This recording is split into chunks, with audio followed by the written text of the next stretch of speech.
All right. So, good morning, everybody. I apologize for the slow start this morning. We haven't done a webinar in about 3 years, and so the technology has changed since then, and it's been a little difficult to try and remember how to do everything. My name is Kimberly Meck, and I am the Executive Director of Disability Empowerment Center. My pronouns are she, her, and I am a Caucasian female who is wearing a black vest and has my brown hair pulled up. You will usually always find me with sunglasses on my forehead. Um, I'm just going to give you a little bit of housekeeping information, and then we will go ahead and get started. So, captions are available in Zoom. You'll click Show Subtitle in your Zoom menu bar to turn them on. The URL has been posted by our CART transcriptionist in the chat for you. And ASL interpreters are available today. We will be presenting in gallery view as much as possible. However, we do have a PowerPoint, so we do have our panelists and interpreters pinned. So you should always be able to see the current interpreter. You do not need to be on Zoom to access this event. We'll read all the questions out loud and voice any images on the screen so that all content will be available to individuals calling in on the phone or who cannot see visual content. This webinar is being recorded, and we will answer questions periodically throughout the discussion. Please use the Q&A tab for questions that you have for the participants, and use the chat tab for general conversations and comments. And then a final note, we will use both person with a disability and disabled person interchangeably, recognizing different people's preferences for person first or identity first language. So I'm going to ask our panelists to go ahead and turn their cameras off. And I'm going to start sharing the PowerPoint.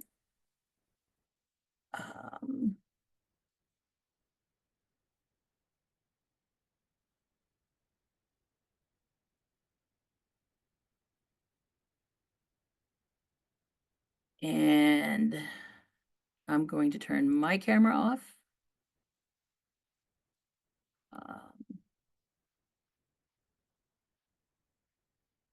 And Colin, if you'd like to turn your camera on and All righty. So let me orient everyone to this event. So this is the first session of the 2025 season for our Understanding Ableism monthly series. These events are hosted by the King County Disability Consortium, which is composed of over 40 disability-serving organizations and individual disability advocates and activists. These Understanding Ableism events are led by the disability community, promoting disability justice within King County and beyond. In this first episode of the Understanding Ableism Series 2025 season, we will be discussing people with disabilities' experiences with healthcare. Normally, my colleague Mariel will co-facilitate these webinars with me, but unfortunately, she has an event that overlaps with today's webinar, so she is still on this call, but she won't be joining me in facilitating this webinar. Anyway, let's move on to the focus of today's panel. The King County Disability Consortium was founded in the spring of 2020 to remedy the King County government's initial COVID-19 recovery plan, lacking feedback from the disability community.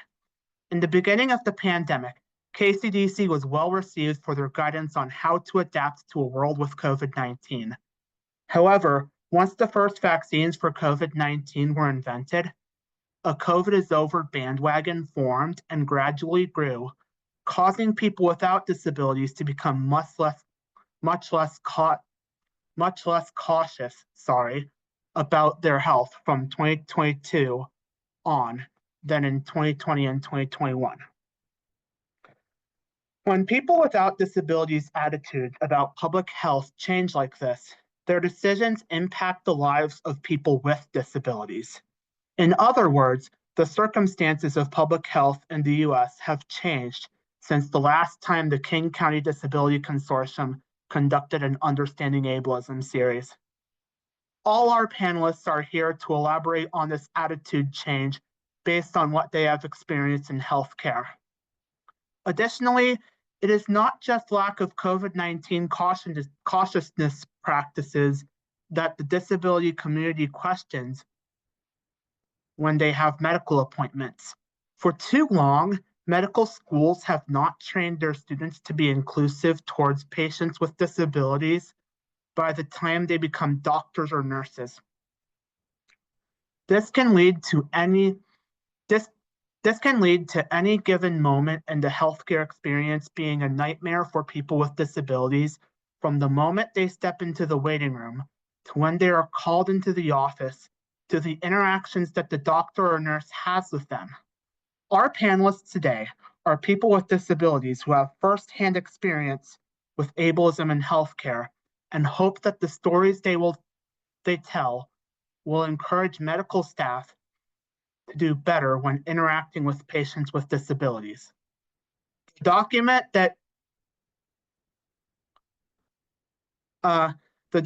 that contains all of the questions that will be asked on today's panel is in the chat and will also be shown on the PowerPoint. Now, I will ask each panelist to introduce themselves with their names, pronouns, visual description, where they live, and what their connection is to this topic. And I just realized I forgot to do my name and visual description. My name is Colin Wilfred. My pronouns are he, they. I am an AmeriCorps member serving at the Disability Empowerment Center as the AmeriCorps King County Disability Consortium coordinator. And I am a white dude with brown hair and dark blue polo with blue stripes. All right, now I'm gonna let all the panelists introduce themselves with name, pronouns,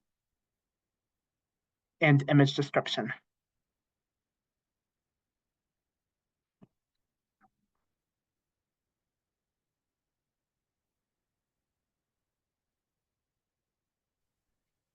Let's see. Hi. What's up? Oh. All right, Zuzana, go. Perfect. Hi, everyone. My name is Zuzana. My pronouns are she, her. My visual description is that I am a white female with long brown hair, and I'm wearing a shirt that is black and white stripes. And I am currently based in Phoenix, Arizona, but I work as a clinical research associate at Baylor College of Medicine at their Center for Medical Ethics and Health Policy. And my relationship to the community is that I'm part of the community as an autistic individual myself. So very happy to be speaking on this important topic with all of you today. Good morning, everyone. My name is Justin Steinberg. I use he and him pronouns. I'm a research assistant at the Stanford Center for Biomedical Ethics. I am a white man with red hair. It's almost auburnish, actually. I also have bluish green eyes. I'm wearing a red t-shirt with black on it. And I'm coming to you all from a room with a blue background and an Italian flag to my right. And I'm also coming to you from Palo Alto. And I'm a member of the disability community. I have autism, and I also have a visual disability called motor nystagmus, which is where my eyes move involuntarily. And I'm very excited to be here.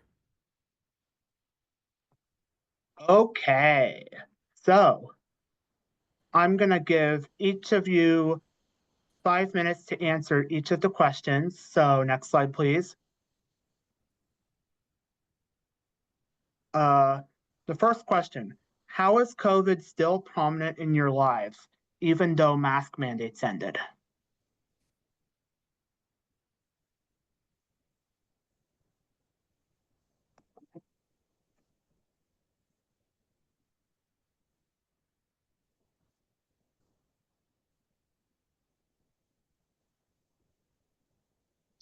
I can go first. I think this is a really great question. And probably to answer it the best way, I would go back to maybe the beginning of how the disability community was impacted as a whole, and in my case, maybe the autistic population by COVID-19 in general. And I think that something that we were able to see and something that the research and data reflects, but also just stories and lived experiences from members of the community has shown that COVID-19 infections disproportionately affected the autistic population, as well as long-term hospitalization rates. And the autistic community already has a strong concentration of co-occurring conditions, but a lot of long-term implications of COVID led to long COVID itself, which is still under researched, lots of gut complications and many other health issues that have now complicated, I guess, just life for an already vulnerable population in a healthcare system already. Luckily, I was privileged and just very lucky to be able to not have to withstand the effects of long COVID or any long-term autoimmune things resulting of an infection. I also get to work remote, which is something that's positive that came out of the pandemic. I think that there was a bit of looking at our infrastructure and a forced way to try and make things more accessible when things were shut down. So I do live with the benefits of now being able to work remotely.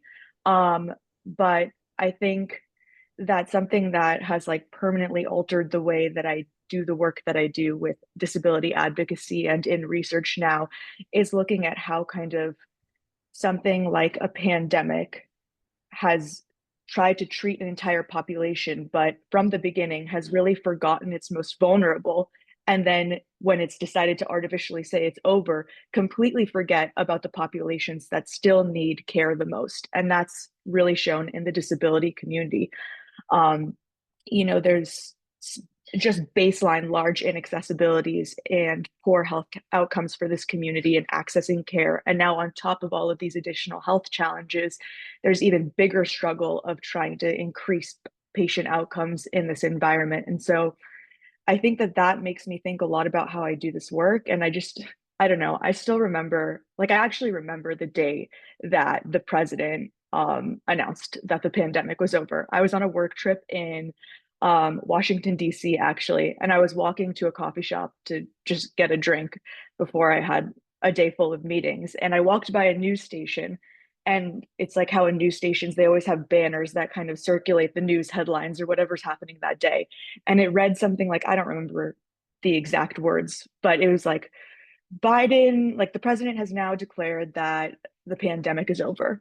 And I remember thinking to myself, like wearing a mask at the time, like, how can you just artificially say something is over when there are so many people that are still living with like the devastating impacts of what has occurred, not even just health wise, but like socioeconomic wise. There are people that lost their jobs. There are people that, suffered like very significant mental health long-term impacts of what just happened. And it just felt so odd that something that I guess impacted virtually every single person's life, regardless, was just like now summed up to this little banner where it was like, it's over, like, let's move on.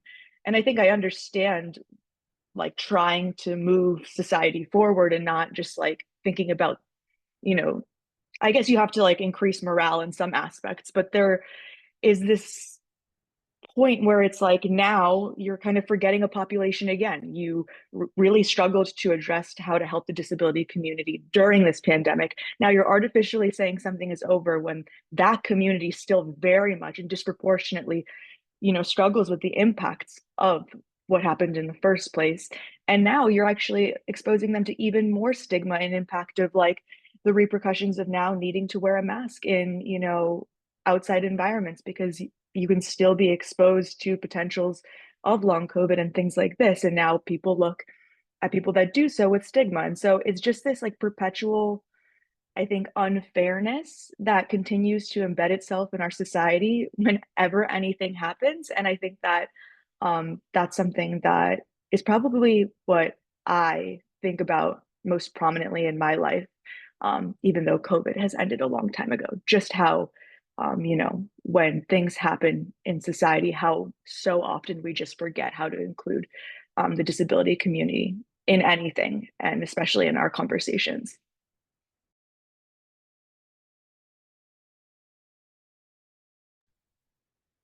So I was fortunate enough when the pandemic first hit that I was able to avoid getting COVID for a while. I took the masking mandates and vaccines very, very seriously. And at the same time, when the pandemic first hit, I didn't have, and everything shut down, I didn't have Special Olympics outlets or music outlets. So my mental health took quite a nosedive. But on top of that, I was also juggling with the job hunt. And as someone with a disability, I found the job hunt to be a very big struggle. I don't know what the exact numbers are, but I do believe people with disabilities um, are more likely to be unemployed. And COVID just kind of exacerbated that because a lot of places weren't hiring. Um, Once the vaccines came out and I finally was able to get my job at Stanford in 2021, uh, I was able to start doing in-person activities again, though it took me a while to get back into playing music. I play drums in a symphonic band here in Palo Alto through the adult school.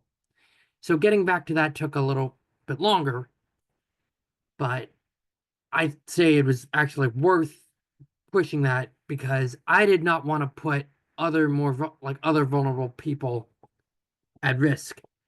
Um, like I said, I did a really good job of avoiding getting COVID for a while until I competed at the Summer Games in 2024 for Special Olympics, Northern California, at Santa Clara University. And a couple days after that event ended, I finally tested positive. So, yeah, that was not fun. I definitely had no problems with putting on a mask though and just isolating. And even now to this day, when I go on the train or I'm about to take a flight, I will mask up. Because I've gotten used to it, and I'm not going to let the stigma of the mask stop me from doing whatever I can to help keep people safe. So I still mask up, and I'm going to continue to get the vaccines and just continue to be cautious. So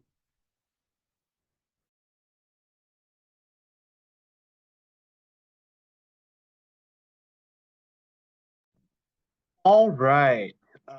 So did our third speaker come on yet? Just curious. One of our speakers, Loretta, was late today. That's kind of why I'm asking. I don't believe so, Colin. I don't see them in. That's okay. We'll just roll. Next slide, please.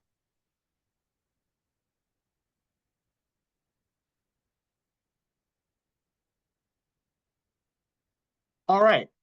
Question number 2. Based on your experience, how do you see room for improvement in how patients with disabilities are treated?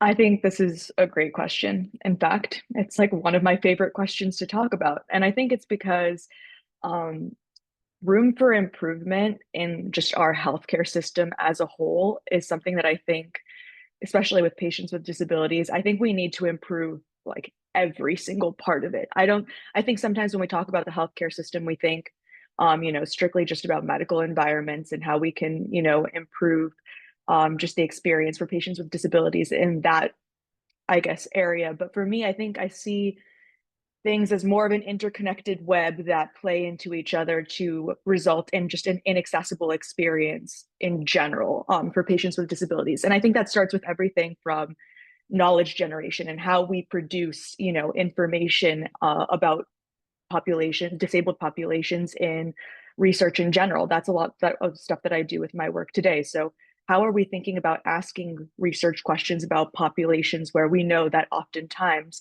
there's not a large representation of that community in research? So how are we making sure to integrate those perspectives into the research questions that we ask to make sure that we're asking the right questions? Beyond just the research domain, that has implications into like the kind of medical education that gets developed. How are future physicians, medical students, residents being taught to understand just knowledge and training about a community that needs and deserves equal access to care like any other population? And that trickles right down to how policies are formed as well. And I think that in every single area there's I'd say the opposite of opportunities, but moments that we fall into where we face exclusion or misunderstanding, misconception about the communities that we're talking about. And that just compounds the problem as we go further into just the wide infrastructure of our healthcare system and leads to, poor health outcomes. And I think that what I think about a lot is that like the disability community is by no means a small community. In fact, it's like the largest minority population that we have. And I think it's over 25% at this point. And the fact is that you think that when we're looking at a quarter of our entire population, it would make sense that you would think that at least like, let's take medical education, for example, and how we're training our physicians. You would think that we would try and customize or train our future physician workforce into some of these topics, into some of how like the disability community operates. And though medical school is all about teaching about disease processes and, the pathology of different diseases, it really very much neglects, I think, the person in the context of what they're learning about. And because of that, I think it leads to strong negative outcomes for those communities because the doctors and the physicians aren't trained to understand them at all. And I think that this is a problem that expands way beyond just the disability community, but just how we're training our doctors as a whole. But, there was a study in 2021 by Lisa Izoni, and it came out with that 41%, and I have these numbers written down here, but 41% of doctors feel comfortable providing equal care to patients with disabilities, and 80% of medical students don't receive any formal education for training for patients with disabilities whatsoever at all. And I feel like when we're looking at how there's this massive gap in education, and it's accounting for 25% of the population, I don't understand how, there wouldn't become problems. I don't understand how we wouldn't expect for people to have the disabled population to have higher poor patient outcomes just by the fact that we're not teaching doctors about it at all.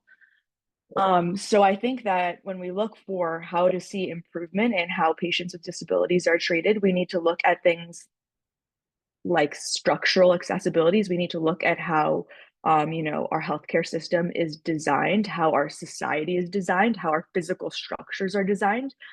And we also need to look at how we're creating, education and how we're actually training doctors about different patient populations. And I think that the best way that we can do that is by trying to find a way to increase representation of that population in the healthcare system, not, just through performative or tokenistic ways to gain people's perspectives, even just on like community, but actually finding ways and pathways to increasing representation of disabled lives and people with disabilities in these areas of research, in these areas of policy, and in these areas of the medical profession. Because I think that when we can infuse that perspective in every area along the way, rather than just thinking about all the small things that we need to tackle to, minimize these problems and these inaccessibilities, then we can actually get to a point where we're trying to create a system that is more representative, equal, and actually targeting the needs of all patients rather than, just one demographic that's typically trained for in medical schools.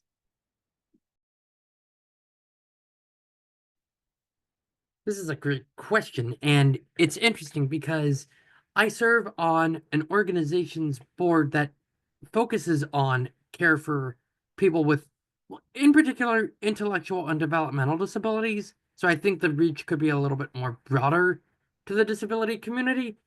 But this organization is called the American Academy of Developmental Medicine and Dentistry, or AADMD.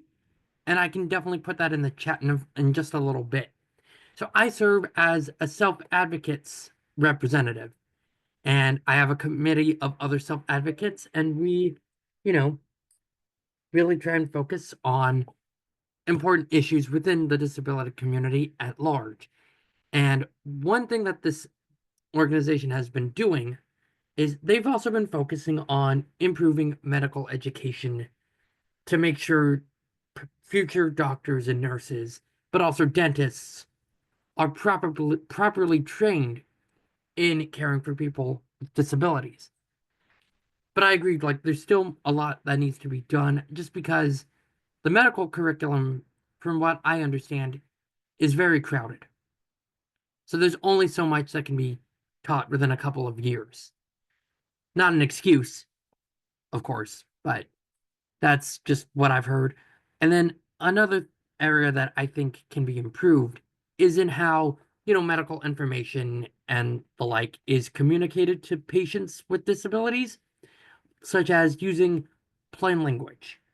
Because often when you're talking about, vaccines, for example, or different like diseases or like cancer, it's often explained in a way that uses jargon. And for people with certain disabilities, that'll just go right over their head. So using plain language and also adding visuals is a really good way to, ensure that your patient with a disability is understanding what you're being told.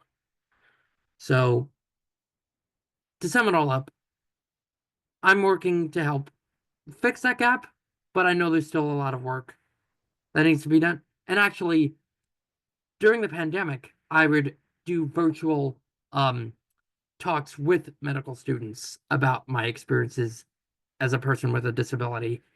And I've been able to do that in person. So we need to, allow people with disabilities to come speak to medical students and share our perspective. So that's my spiel for the day. All right, next slide, please. Question number 3. When did you either need, have been denied, or had trouble accessing healthcare when you did not expect?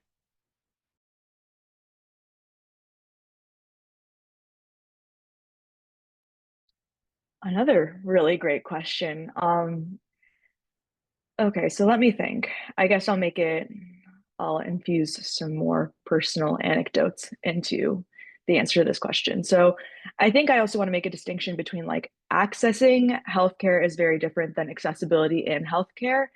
And just through my, I guess, personal experiences in life, also like receiving a late diagnosis of autism and just different health struggles that I've had in the past, I need to acknowledge that there's a privilege that I've been actually able to access healthcare to a high level. Even being able to be given a diagnosis later on is something that is a large privilege in itself, and there's many hurdles that you have to overcome to even gain that opportunity that many people don't have. And so I've had a fairly large ability to access healthcare, so that's always been there. But accessibility in healthcare has been something that has always been a challenge in my life from the very beginning, and way before I even had a diagnosis or words to understand why it was. And I think that it's because, specifically, at least in my situation, there's a lot of challenges that just generally occur in the healthcare environment that are not accessible to individuals that do not fit neurotypical standards. You have everything from sensory challenges of fluorescent lights to people that you don't know coming in, right down to probably something that I struggled with the most of just having challenges of articulating what's going on, what you're feeling inside your body. And in general, that's something that the autistic population, it's not something that's just unique to me, but can very much exist with other people that have autism as well, of understanding that something is happening, an experience is happening to you physically, but not understanding how to articulate that to the provider. Then that put on top of the fact that a lot of the ways that healthcare is designed is not designed for neurodivergent populations. So just the form of even, medical interviewing and the way that providers interact with patients is something that can be even more confusing for patients with disabilities and autistic patients than they might even see in non-healthcare environments. Like, For example, extremely broad questions. So something like rate your pain on a scale of 1 to 10. That question makes absolutely zero sense to me. I don't understand what 1 is. I don't understand what 10 is. How can I be able to explain to you that my pain is at an 8 if I don't know what somebody else's 8 experience is? So I might actually underinflate my pain and I might say that I feel a 2 because if I was at a 10, could I even be able to answer your question? So even simple questions like that seem to be things that providers, or even when you're getting triaged at something like an ER, they don't even think about, and they just ask you and think that you'll give some kind of number and move on. But I have 17 questions and considerations about what that question even means. And that leads to a data point that might actually disadvantage me and then how I get prioritized in the healthcare system. You know, if I say that I have a 3, I could be reporting a 3, but actually, you know, be experiencing a heart attack at the same time, and I wouldn't be looked at in the same way. And that actually did happen to, well, I didn't have a heart attack, but in my early 20s, I had a hole in my heart and I was experiencing these, I guess, episodes of where my heart rate would skyrocket. Like I couldn't catch my breath, I would get dizzy, and I would go to the hospital. But once I got there, the episode would be over, and they would ask me to explain what happened, and I just would be at a loss for words. I would say, like, I would just kind of shut down, not be able to explain the situation at all. And then they would reflect that and look at my medical file and just come to the fact with, oh, maybe you're dealing with some kind of, you know, mental health complication. Maybe this is anxiety. You're faking it. And this is something that went on for like about a year, where I would get these bouts of, you know, in like insane tachycardia, and I would end up going to the hospital, and they just started labeling me as this bad patient, as, you know, a high frequency patient visitor, which are just very, very negative ways to identify and label patients anyways.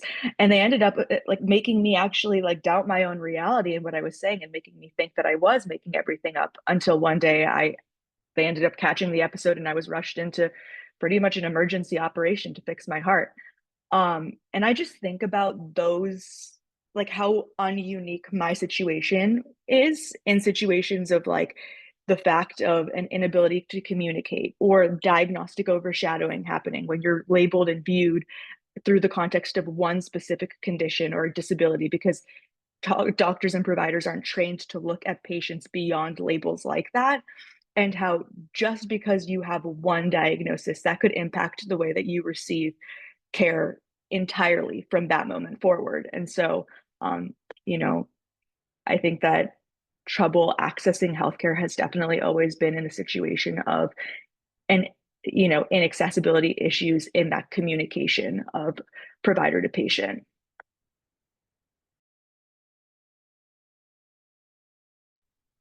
So I've been fortunate enough that I've not had any trouble accessing healthcare or even been denied. Um, Last time I needed healthcare when I did not expect to, I think was actually my senior year of high school. I was having a sharp pain in my right side of my abdomen, and I was like throwing up. Sorry for too much information there. And I had a fever, and they weren't really sure what was going on. I was kept overnight for observation, and then I was sent home. But then when I came back, I think they did some sort of test, and sure enough, my appendix was on the verge of bursting. So I was able to get surgery to take care of that. Um, this is not something I take for granted, though. I'm very fortunate that I currently actually have a primary care provider who is very good at listening, and all of that. Now, I have also been given that rating scale.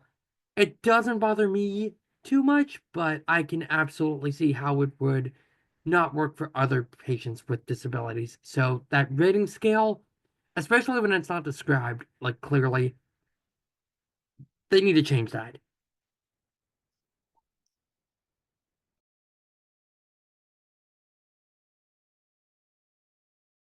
All right, next slide, please.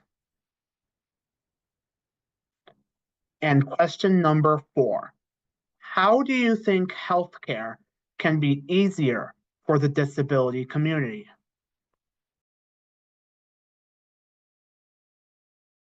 This is a really hard question, and a question that I think about a lot, and how there's not a straightforward answer. And I just speaking very straightforwardly, I think that what's going on right now, I guess politically and just in our social environment, we are treading on ways of making things even harder for vulnerable populations. And that's just, again, it's not even like disability community specific. I think that we are going towards an area where we're going to be looking at potentially even more increased challenges in all the spheres of access to care, and how inaccessibility kind of infuses itself into every single layer of the healthcare system, like I was talking about earlier. But how I think healthcare can be easier in spite of those challenges is, I think that we as a society need to start rethinking the way we look at communities that don't have the identity or experience that we do. And I think that to do so, we need to have higher levels of connection and immersion. We need to reprioritize like learning about people's experiences and valuing people's experiences as actual like important data points beyond just like personal anecdotes. And we need to think about how healthcare can become more inclusive to those perspectives in general. And I think that to do that, we need to start looking at the healthcare system through universal design principles of how can we make things more accessible for one population, and understand that the trickle down effects of making something accessible for one population ends up making healthcare accessible for all. And I think that that's the ultimate goal, right? I think that sometimes we get like lost in these conversations of when someone says, oh, like we need better healthcare for patients with disabilities. Well, someone else will respond, no, we need better healthcare for all people. And I think that better healthcare for all people, better access to healthcare for all people is absolutely the ultimate goal, but we have to look at things through population level or population focus levels first. I think that a lot of people also don't understand that universal design has always, it's not like a new concept. Principles of universal design and how we use that to, redesign our systems has been something that has always shown like strong advantage for communities as a whole. Like I think it was like during this like the disability civil rights movement that curb cuts were actually like a reflection of the advancements of the disability community fighting for wanting to have a safer life, of not needing to have to use roads in wheelchairs, but wanting to use sidewalks to be safer so that they had a separation from cars in the road. During like large protests, there was actually like pictures taken of much of the disability community like actually taking sledgehammers and smashing into the sidewalks that existed so that curb cuts could exist so that they could actually get onto the sidewalks. And what happened from that in a downstream effect was that women with strollers could actually get onto the sidewalks. People in rollerblades could get onto the sidewalks. And in general, like the advocacy work of one community fighting to be safer ended up creating a whole like infrastructure that ended up being much more accessible, much more safer, and much more efficient for everybody. And so I think that when we look at how to make healthcare easier for the disability community, we have to look at it through an accessibility standpoint of how can we redesign our systems to actually be able to structurally allow the disability community to access them. And then how do we make sure that the communication, patient provider dynamic, all the levels are something that is actually accessible to the patient, to make sure that the patient is getting high quality healthcare. And understand that when we start looking at things through a point of access, we're going to end up getting higher patient care outcomes. We're going to end up getting better efficiency in healthcare. Rather than looking at things of how can we be more efficient from the get-go, we look at it through how can we be more accessible? How can we be more inclusive from the start? How can we learn from patients in vulnerable communities of how to do so? And then by actually creating a system that genuinely honors everybody and works for all, that is going to lead to better efficiency. That is going to lead to better health outcomes. I think that it's a little twisted right now. And I think that if we could find ways to integrate the rhetoric together and start talking about how accessibility actually equals efficiency rather than the opposite, we might be able to start bridging some gaps in a space that is facing a lot of lack of unification. So I think that, again, just to sum it up shortly, in order to make healthcare easier for the disability community, we have to include them and we have to prioritize ways to actually make it accessible to them.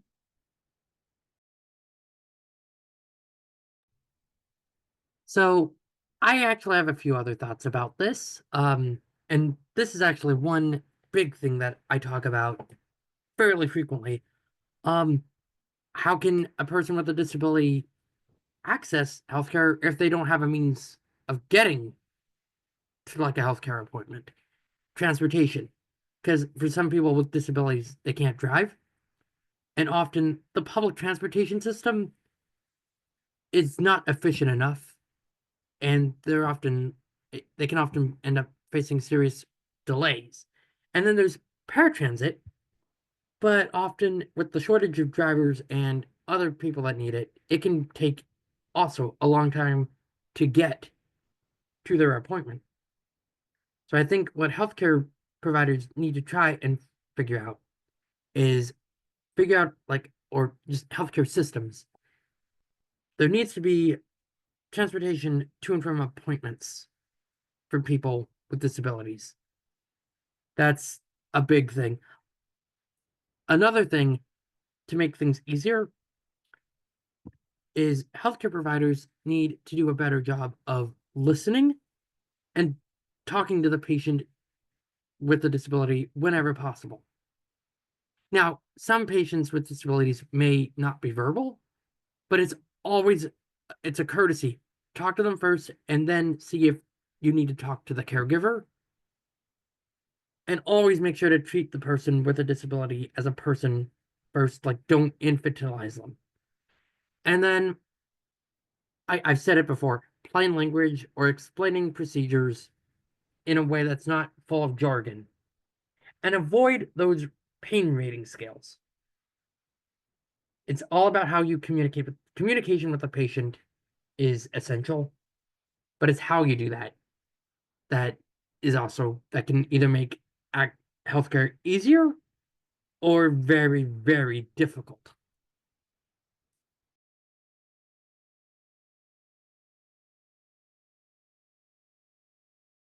All right.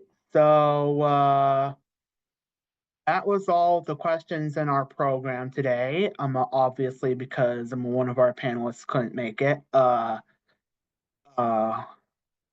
It took a little it took a little shorter than usual, but anyway, we're gonna move on. Next slide, please. Colin, I was just thinking that perhaps you could ask some of the additional questions that you have before we move on to audience questions. All right, so let's thanks, Kimberly. So let's move on to the additional questions I have. Sometimes medical workers themselves can say something to the patient that triggers them. Does this ever happen to any of you guys, Zuzana or Justin? Yes, all the time. I mean, I think that generally we're seeing a problem of a lack of trust and just skepticism in general towards healthcare providers and researchers and just research in general. And I think that some of that really does have some very real reasons why. And I think it's because, at least in my experience, there's definitely been, I think, just a very negative experience with healthcare in terms of providers tending to dismiss certain experiences because it may not be reflected in the way they learned about it. But even now, when I work in situations where I'm actually trying to create disability training in medical education in some parts of the work that I do, I realize how little medical students actually even learn about those conditions.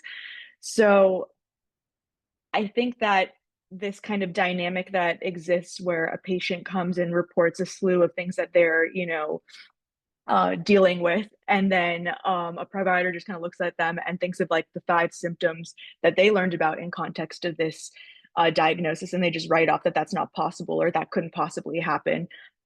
Creates a dynamic of I guess just a lot of intimidation, and just has always caused me to shut down and has made me think like, okay, I need to engage more with learning about my community members' experiences, like other members of the autistic community. How do they experience different things and different health? I guess just lived experiences versus just trusting medical authority. And I think that that is frustrating, and I think it can be fixed with an increased representation, though then you fall into challenges with the fact that the disability community is extremely heterogeneous. So how do you start playing games in different areas for that? But I definitely have had very negative um experiences with healthcare providers, which is why actually I became so um, passionate about wanting to make a change in that. And I think that in order to do that, a lot of the ways in which medical students are being taught needs to be changed. I think that before I was working in some stuff with medical education, I tended to gravitate towards more of a broad negative outlook on all doctors. But seeing the way that medical students are trained and the intense pressure they're put under, the insane amount of knowledge that they're expected to be able to commit to memory and reproduce, but also the ways that they're taught to interact with patients is extremely standardized, is extremely technical. It lacks a lot of nuance, and they're literally being trained in these simulation labs how to withdraw their humanity and personality in patient interactions and just be this kind of authority figure. And I think that just that entire dynamic from the beginning is what creates these issues of a patient starting to say that they have one experience and then the provider being like, well, no, I don't understand that. And then add that on top of the fact that a lot of our healthcare system is like budgeted for, in the ER, you have like less than 2 minutes to make a diagnosis and an impression. In private practice, you might have like 15 minutes, and all those things don't line up to actually creating a situation where the individual in the exam room feels like they're being listened to, and just leaves them often feeling like maybe they weren't heard or maybe they were misunderstood and just at a loss for what they're supposed to do next. Because just because a provider didn't learn about your experience, it doesn't mean that it doesn't exist past that appointment. So yes, definitely much improvement in that area. I'm very fortunate. I've never had that kind of experience. Part of it is because when I was young and I was getting sick pretty frequently, my parents have been probably one of my best, like strongest advocates, so that they knew how to, you know, work the system, so to speak. And with that support, I think that helped tremendously. And then I was also fortunate enough to start learning how to be my own advocate as I became a teenager. And I think that plays a serious difference because then I found physicians were a lot more likely to take me seriously. I and again, as part of the work that I do with AADMD, we definitely try and push for, training, medical students to really understand the perspectives of patients with disabilities so they know how to properly care for them. So, like I said, I'm lucky I live where I do because I've had, for the most part, very positive experiences. There was one time where I was really young where I was misdiagnosed with a severe intellectual disability. The person who told my parents that said I probably wouldn't even be able to go to school. Um, that that actually kind of just drove me to make it a point that they were dead wrong. I graduated from high school in 2008 with like a 3.8 grade point average.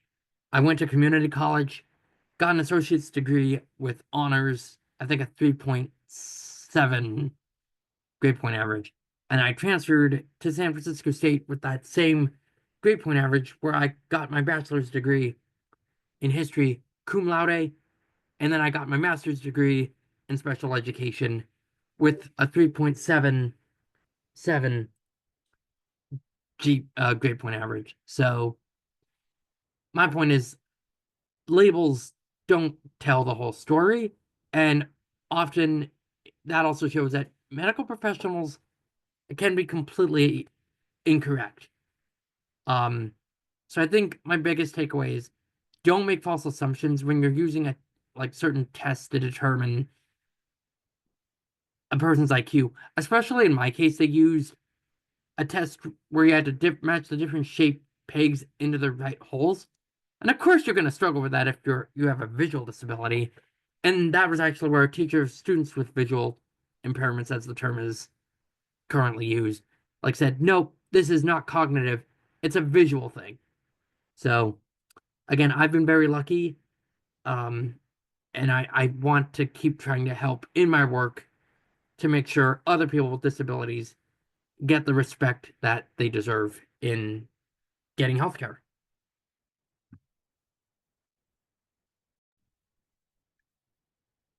Colin, Or- this is Kimberly. I was going to say, you do have a question in Yeah, I Q&A. did notice the question. So Awesome.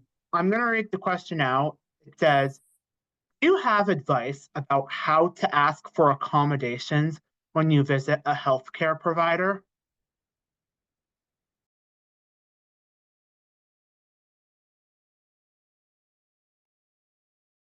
I don't. I think that is a reflective answer in just the fact of how much work I do in this space. And I'm really not sure how you can request accommodations in healthcare environments.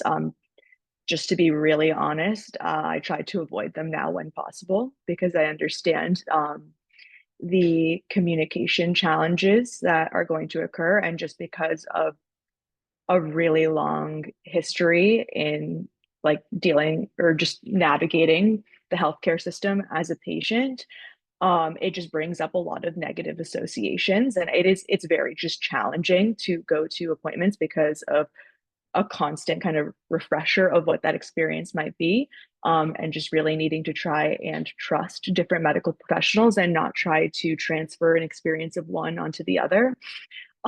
So I tend to go into medical appointments when I need to in just a very guarded sense of way, and I'm just preparing myself. And I guess rather than requesting accommodations in my area, just because honestly, in just neurodiversity in general, understanding how to appropriately request accommodations that suit your needs is something that's like a lifelong journey to understand. That's just not in just healthcare environments, but that's in education environments as well. There haven't been as many straightforward answers to those accommodations. But I guess I would flip the question to being like, how can I make sure that I'm being accessible to myself when going into doctor's appointments? So I know that if I have a tendency to shut down or feel like I know there's going to be a miscommunication barrier between me and the provider for whatever reason that I'm still not sure that I ever understand, I'll make sure to bring somebody that's close to me and somebody that I know that can represent my needs just as well as my own. So whether that be a partner, whether that be a parent, whether that be a caregiver, I'm really intentional about who I bring into these appointments that understands me and can advocate on the behalf of myself if it feels like there's some kind of miscommunication. And I just trust that they'll be able to understand that. And if the doctor seems to be going down a different path, they can kind of reorient or reroute them back to what I was initially intending to talk about. And beyond just relaying communication, there's also like when you have somebody that's in, your court and you're comfortable with them, I've found that it just makes going into situations where you're uncomfortable that much easier, because you have somebody that can bring you down. You have somebody that can help regulate you, especially when you're navigating, getting to the appointment, when you're navigating, the sensory challenges that might exist in the exam room, all these different types of things. So I guess the most accessible ways that I make sure I accommodate myself when I need to access healthcare is mostly through just making sure that I have somebody that I know I can trust to come with me.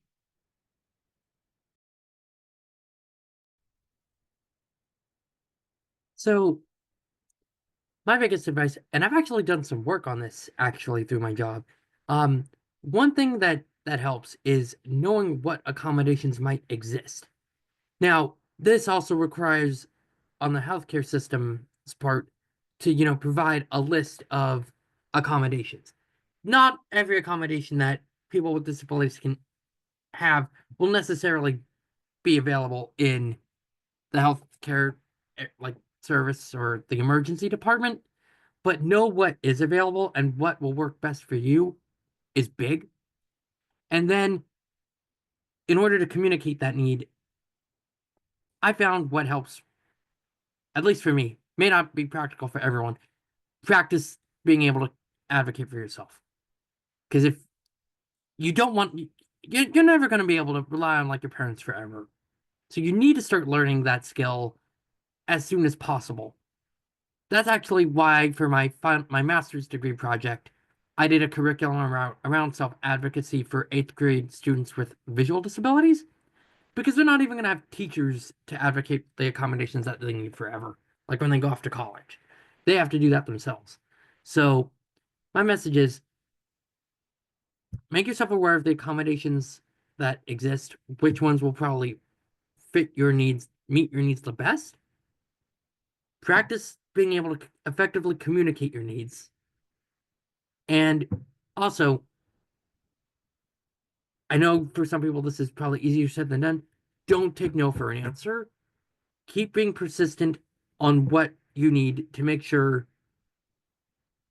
that your visit to the healthcare provider isn't going to stress you out and that you can avoid shutting down. Hey, Colin, this is Kimberly. Can I jump in for just a sec?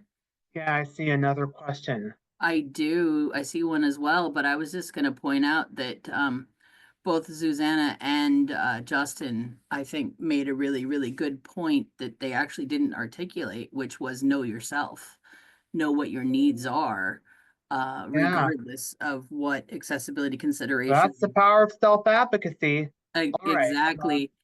Then And that actually gets to that next question that's in the Q&A, which says, based on your experience, what strategies would you recommend to disabled people who want to become more effective self-advocates in healthcare settings?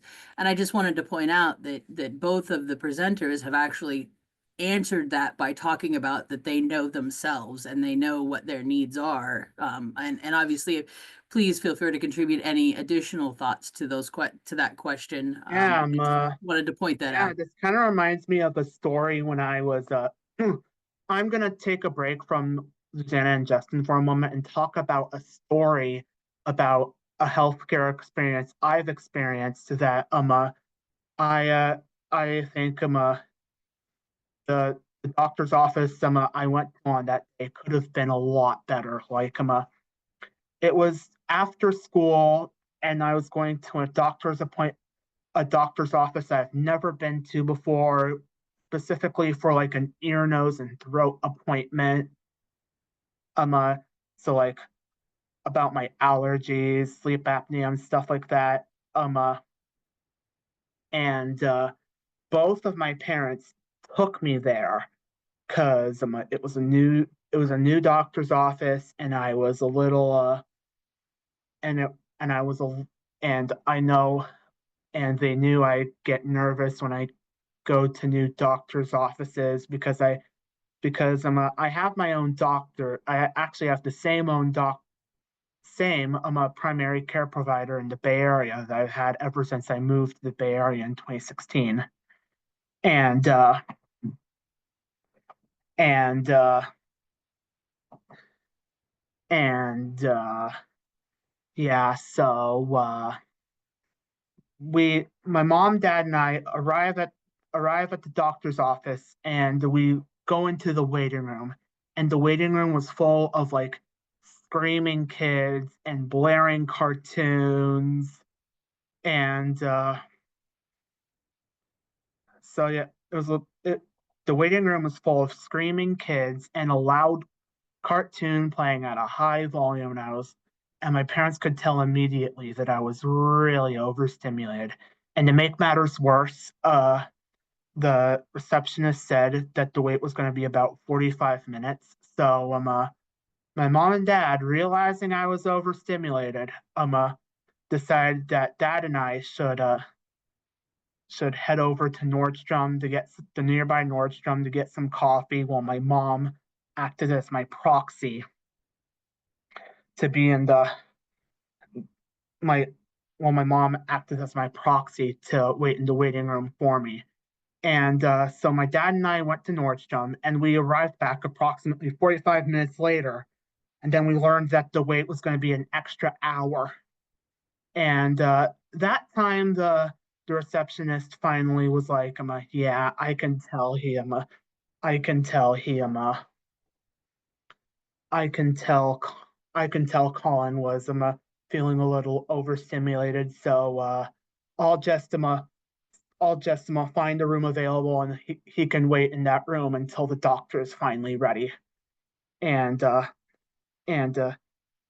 thank goodness the receptionist was eventually like that. But I know not all receptionists are going to be like that. And if I had one, the other, or neither parent with me, I would have been forced to wait in a room with screaming kids and loud cartoons. And that's another thing about healthcare is that not just it's not just the services you get themselves, but also waiting for those services in the waiting room.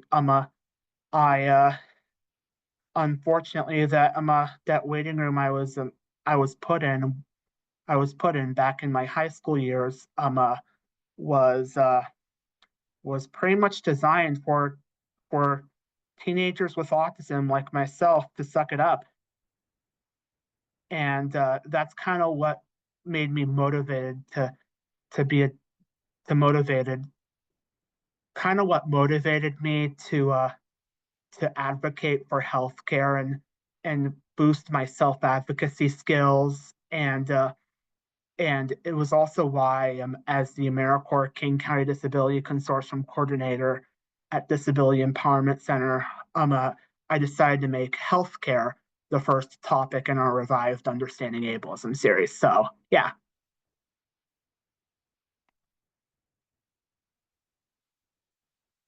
Anyway, let's now that I have told my story a little bit, let's move on to the next question I have, which is, if applicable, how have you seen medical workers violate the ADA or Section 504?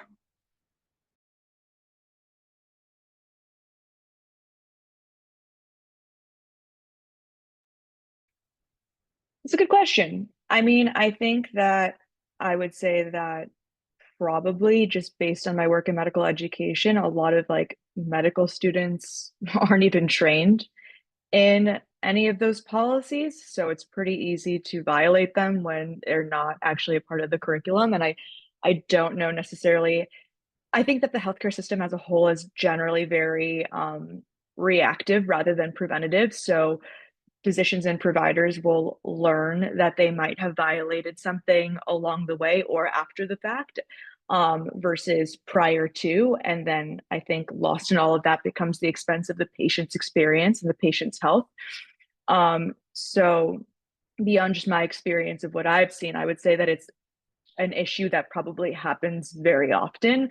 I mean, we look at even just the way that a lot of like hospitals are designed, or even smaller like medical clinics or private practices. Not every single private practice that you want to find necessarily is ADA compliant. You want to think that they are, but a lot of medical offices don't even have scales that can properly weigh patients with mobility disabilities.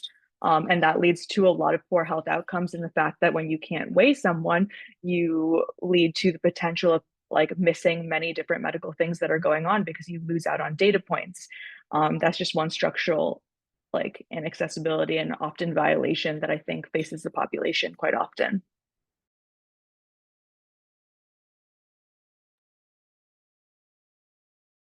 I think when it comes to signage and that kind of accessibility, at some of the places I've been to, I don't recall seeing large print or braille, but and I do think that probably some of that is simply just I don't think it's malicious.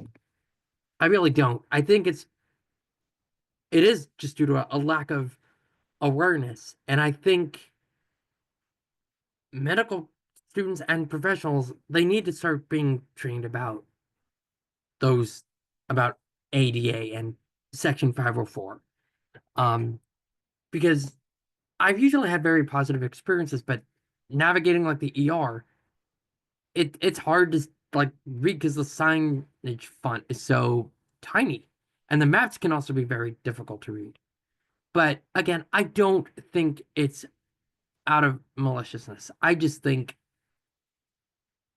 it's truly they're just not aware. And I think the only way we can remedy that situation is by making them aware of those laws.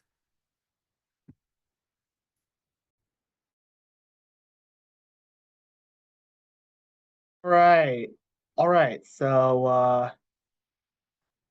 looks like there are so so let's move on to the next of my backup questions. If bird flu evolves into a virus that is as widespread as COVID, do you worry that it could become a mass disabling event just like the COVID pandemic?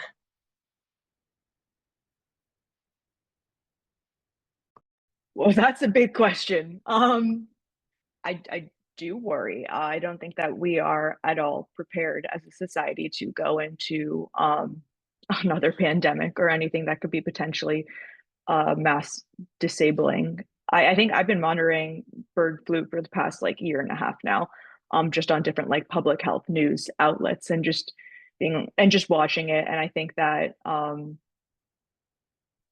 as I said, we're not prepared for something like that again at all. And it would be really interesting if that were to happen, how we would politically respond in that situation, but also just how our systems would be able to absorb that kind of impact, because I think that they're very, very strained still from COVID-19. I think that one of the biggest things that COVID-19 did was it showed us how fragile our systems are and how ill-equipped they are to deal with mass pandemic events, or if you want to say mass disabling events. So I'm just, I don't have great answers because it's a very complicated question, but let's hope that we don't go down that direction again, because I don't think that we're prepared at all. My fingers are crossed. Part of me is kind of concerned.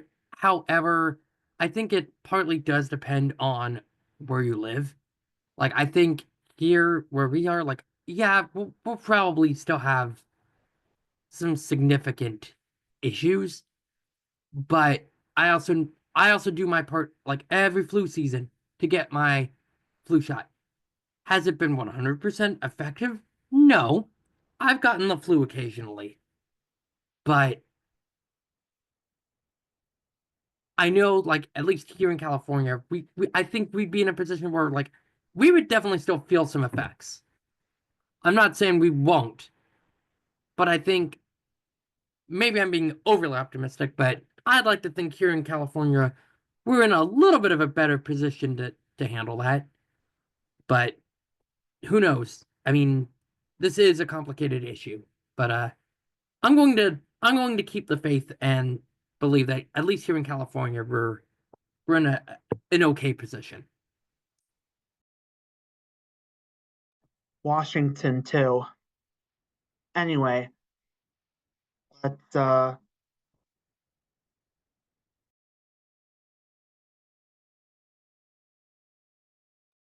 okay, so I guess we're moving on to audience questions. So if anyone on the audience has a question, please type it in the chat.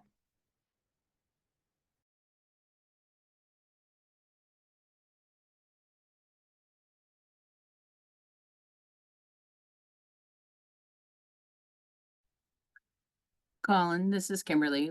While we're waiting to see if we have any additional audience questions, I'd like to invite Zuzana and Justin to offer any final thoughts on the topic.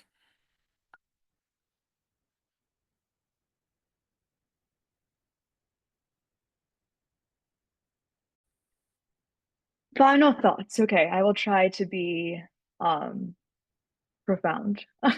No, I will just try to end with, I know that a lot of the answers that I've given to past questions in this like time that we've had together might have been trending on the negative and talking and focusing mostly on like deep systemic problems that don't have easy answers. And I think the reality of that is because they don't. But even with that, I think that when we look at how far we've come, we are still advancing in a positive direction. I mean, especially with like the advent of social media and like just a huge, I think, movement, at least specifically like in neurodiversity, a neurodiversity movement of trying to look and challenge, I think, established institutions and healthcare systems and things like that to look at topics of disability differently is something that like can't be understated, and in how incredible and revolutionary that is. The fact that so much, even though there can be a lot of tension between communities, the fact that we're in spaces where we can build large communities that go beyond just our immediate like 15-mile radius of our home, but can expand to the way that people are experiencing the same disability somewhere completely on the other side of the world or in a different state, I think is incredible. I think that we are getting to places where the fight for a lot of more disability visibility has been listened to. And I think that that happens in spaces by doing the work that we're just doing today. So beyond looking at how some of the more direct answers to a lot of my questions might be more pessimistic, I think that's more just through a lot of like just being critical about a system that I have faith that we can move towards a more positive future for. I wouldn't be doing the work that I do today. I wouldn't be doing half of the advocacy that I do on any given day if I felt like we were like doomed by any means. I think that our system, though, is inefficient and has a lot of brokenness that needs to be repaired and addressed, is full of, by the majority, people that really care about wanting to make humans live better lives and happy lives on their terms, whatever that may be. And I think that it's just going to be trying to find ways to unify those the people in those positions to understand that, and how to make, I guess, their goals also meet the goals of vulnerable populations. And so I am very optimistic for our future, beyond just the fact that I might be a little harsh on these systems, but I think it's because we have to be harsh on the things that we believe in and critical of the things that we think can one day really benefit everybody. I think my final thoughts are this is tricky. I think now that we have organizations like AADMD, which I've put in the chat, I think we are going to start seeing medical education start incorporating caring for people with disabilities. It's gonna be a long-term haul, I feel like, because as I said, I think the medical school curriculum is currently very, very crowded and very, very, very, very busy. But between that and then the advocacy work that I do, I'm and the work that I do at Stanford, I'm very confident that even with some of the challenges that we're facing, we're gonna make a difference. We're gonna improve healthcare for people with disabilities. And I think for those who do work in the healthcare field, definitely try and serve as champions of change for people with disabilities. Like push for healthcare systems providing transportation to and from medical appointments for those who can't drive. I would also say we also need to do a better job of, the language that we use, like the R word, that needs to absolutely stop being used. And I would just argue, so this is a plug. Get involved with AADMD because not only do we focus on medical education, there's also an advocacy component.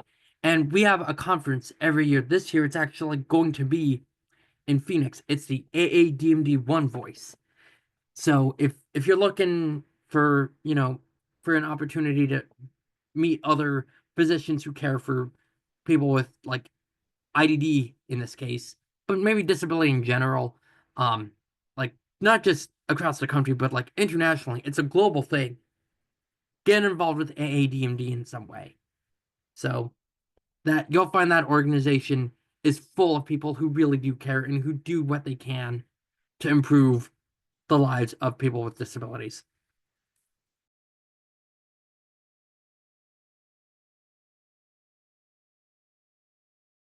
All right. Before we wrap up, I would like everyone to before we wrap up, I would like everyone who attended today to please take a moment to provide us some feedback. You can either access a quick survey via the QR code in the PowerPoint, or you can access the survey via the link in the chat. It should take like about less than 5 minutes.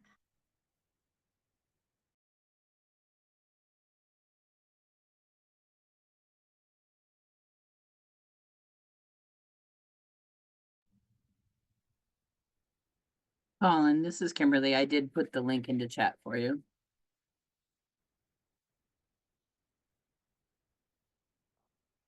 Thank you. I saw that. You're welcome. Well, everybody is doing that pre and post test. We really appreciate your participation today. I'd really like to thank Colin, Justin, and Zuzana. I think they did a wonderful job articulating some of the chief concerns of disability in healthcare. I think we have a long way to go, but I also think that with the type of advocacy that Zuzana and Justin and others are putting forth, I think that we can definitely make some changes, and I look forward to seeing it. There's some really easy things that can be done, but unfortunately, a lot of people don't know about them, which I think Zuzana was pointing out that, it's, or maybe it was Justin, I can't remember, I apologize, but that it's not intentional, that a lot of it's done because they don't know. So, so thank you everybody for joining us today. And as a reminder, this webinar was recorded and you can view the video later, as well as some of our other videos that we did in 2021 on our YouTube page. And I'm putting the link in chat for you. Our March webinar will be about disability accessibility in the legal system, and it takes place on Tuesday, March 18th. We will have a link out early next week on our Facebook page and our webpage to register for that Understanding Ableism event. We look forward to seeing you. And please share widely with anybody and everybody who you think might be interested in wanting to join us for that session as well. And thank you everybody and have a great rest of your day.